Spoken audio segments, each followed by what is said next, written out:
Assalamualaikum warahmatullahi wabarakatuh. Anak-anakku MTSPM khususnya kelas 9 yang Bapak banggakan, selamat pagi.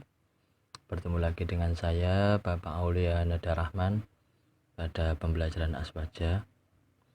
Mari sebelum pembelajaran pada pagi hari ini kita mulai.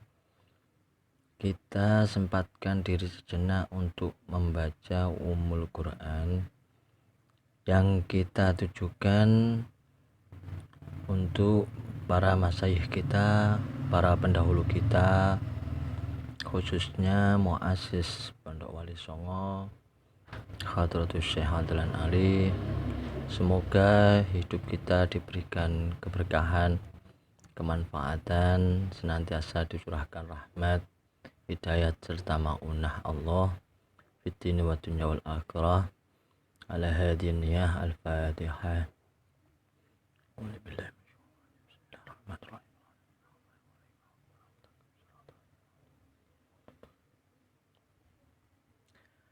Baiklah anak-anakku, pertemuan kali ini atau pembelajaran kali ini merupakan pembelajaran yang ke-6. Kalau kemarin sudah dibahas tentang beberapa aliran-aliran yang berpengaruh, yang belum kita bahas yakni paham Ahlus Sunnah wal Jamaah atau biasa dikenal dengan Aswaja. Apa sih Aswaja itu sendiri? Kita urai satu persatu, kata per kata dari Ahlus Sunnah wal Jamaah itu sendiri, baru nanti kita urai pengertiannya secara mendalam. Yang pertama, Ahlus Sunnah wal Jamaah itu terdiri dari kata ahlun.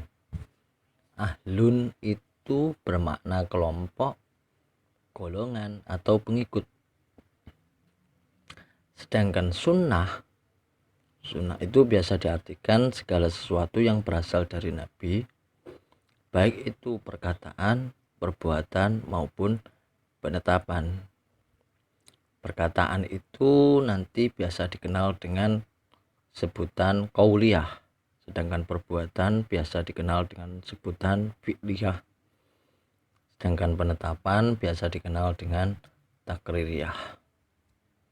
Selanjutnya kata jamaah. Kata jamaah itu biasa diartikan menurut Syekh Abdul Qadir Al-Jilani yakni segala sesuatu yang telah disepakati oleh sahabat Rasulullah pada masa Khulafaur Rasyidin. Sedangkan menurut Hadratus Syekh Hasyim Asy'ari, jamaah merupakan golongan ahli tafsir, ahli hadis, dan ahli fikih yang senantiasa berpegang teguh kepada sunnah Rasul dan sunnah Khulafaur Rasyidin. Oleh karenanya, seorang pemikir bernama Murtada Az-Zabidi menyimpulkan bahwasanya Ahlus Sunnah wal Jamaah itu, beliau mengatakan dalam suatu karyanya, apabila disebut Ahlus Sunnah wal Jamaah, maka maksudnya adalah Al-Asy'ariyah dan Al-Maturidiyah.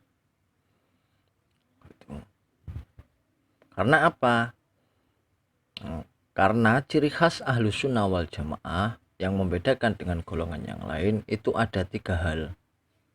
Yang pertama, satu, dalam bidang akidah mengikuti Imam Abu Hasan Al-Asy'ari dan Abu Mansur Al-Maturidi. Nantinya pengikutnya dinamakan Al-Asy'ariyah dan Al-Maturidiyah. Ini sebagaimana pengertian Murtada Az-Zabidi itu tadi. Maksudnya dalam bidang akidahnya mengikuti Al-Asy'ariyah dan Al-Maturidiyah. Jika kok ada yang mengatakan ikut pendapat siapa, Imam Abu Hasan Al-Asy'ari seumpamanya, itu berarti dia tergolong Ahlus Sunnah wal Jamaah. Nanti dalam bidang akidah mengikuti siapa, Abu Mansur Al-Maturidi, nah, itu dikenal dengan Ahlus Sunnah wal Jamaah.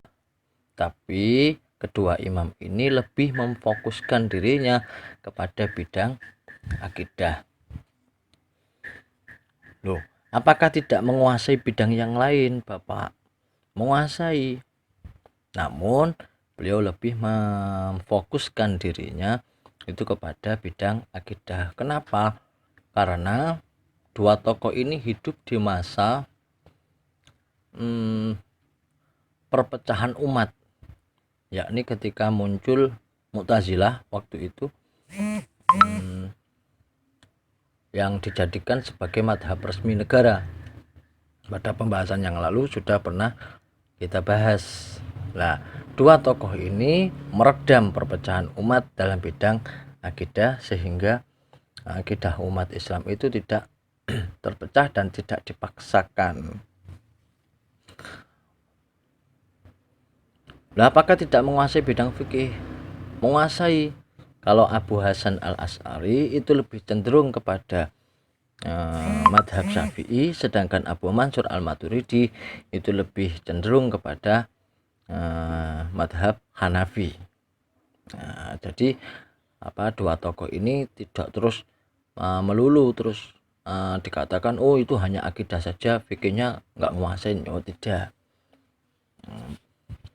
Oke, selanjutnya dalam bidang fikih Aswaja itu dijadikan mengikuti 4 madhab, yakni mengikuti salah satu madhab yang dibangun oleh satu Abu Hanifah An-Nu'man yang nantinya disebut madhab Hanafi. Terus yang kedua Imam Malik bin Anas yang nantinya disebut sebagai madhab Maliki. Imam Muhammad bin Idris Asy-Syafi'i yang kemudian disebut Syafi'iyah, dan Imam Ahmad bin Hambal yang nantinya disebut Hambaliyah atau Hambali. Selanjutnya dalam bidang tasawuf atau akhlak, golongan Aswaja lebih cenderung mengikuti Imam Al-Ghazali dan yang kedua Imam Junaid Al-Baghdadi. Makanya kedua tokoh ini dalam referensi-referensi Aswaja atau di kalangan kita namanya tidak asing, bahkan terkenal atau dikenal menjadi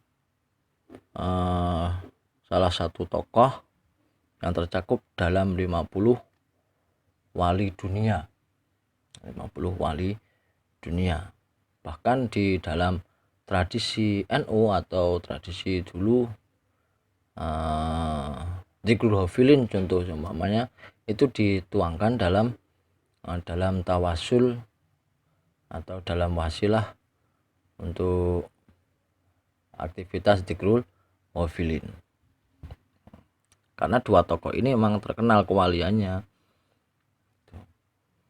Selanjutnya kenapa perlu dipertanyakan, kenapa sih kok madhab 4 atau tokoh-tokoh ini yang berpengaruh atau dijadikan landasan oleh orang-orang Ahlussunnah wal Jamaah. Di sini Bapak sudah mensyarikan sedikit. Di sini mengapa 4 madhab? Yang pertama, alasannya madhab mereka telah teruji kesohihannya dan dapat dipertanggungjawabkan secara ilmiah. Jadi bukan hanya pendapat yang semata-mata pendapat pribadi semata, tapi sudah teruji bahwasanya pendapat mereka itu kesohihannya itu sampai Rasul. Yang kedua, hasil istihad mereka telah terkodifikasi atau telah dibukukan secara baik dan diakui kekuatan dalilnya, serta bukan hanya itu diwariskan secara turun-temurun dari generasi ke generasi secara bersambung. Yang selanjutnya, kepribadian dan keilmuannya sudah dikenal di seluruh dunia Islam. Bahkan banyak buku-buku yang beredar tentang tokoh-tokoh terkenal tokoh-tokoh Islam, itu nama-nama mereka pasti tercantum di situ dan pasti dibahas sejarahnya. Selanjutnya, bukan hanya itu, mereka memiliki metode keilmuan yang sama sekali berbeda dengan rumusan mujtahid lain atau rumusan-rumusan pemikir-pemikir Islam yang lain. Itu menjadikan ciri khas mereka. Nah, selanjutnya mereka memiliki murid yang secara istiqomah mengajarkan dan mengembangkan madhabnya hingga sekarang. Jadi secara turun-temurun itu punya murid yang secara istiqomah atau terus-menerus ketok tular atau mengajarkan keilmuan. Seperti dulu Imam Syafi'i berguru pada Imam Malik, Imam Hanafi pernah juga berdebat dengan Imam Malik, dan sama-sama keduanya mengakui bahwasanya keduanya memiliki keunggulan keilmuan dan saling menghormati perbedaan pendapat. Nah, itu hingga punya murid-murid yang secara bersambung mengamalkan dari generasi ke generasi tentang keilmuan-keilmuan yang dipahami dari guru-guru mereka. Oleh karenanya, pada selanjutnya, alasan yang terakhir mengapa mereka dipilih itu terjalin mata rantai keilmuan. Jadi tidak terputus pada satu pemikir saja, tapi dari generasi ke generasi menelurkan murid yang secara bersambung mengajarkan dan mengamalkan keilmuan yang mereka miliki yang diperoleh dari guru-guru terdahulunya. Demikianlah sekelumit tentang paham Ahlussunnah wal Jamaah. Semoga bermanfaat. Tetap jaga kesehatan, tetap semangat belajar, jangan nakal di rumah. Semoga pertemuan singkat ini membawa keberkahan dan kemanfaatan. Saya akhiri dengan bacaan hamdalah, alhamdulillahirabbil alamin. Assalamualaikum warahmatullahi wabarakatuh.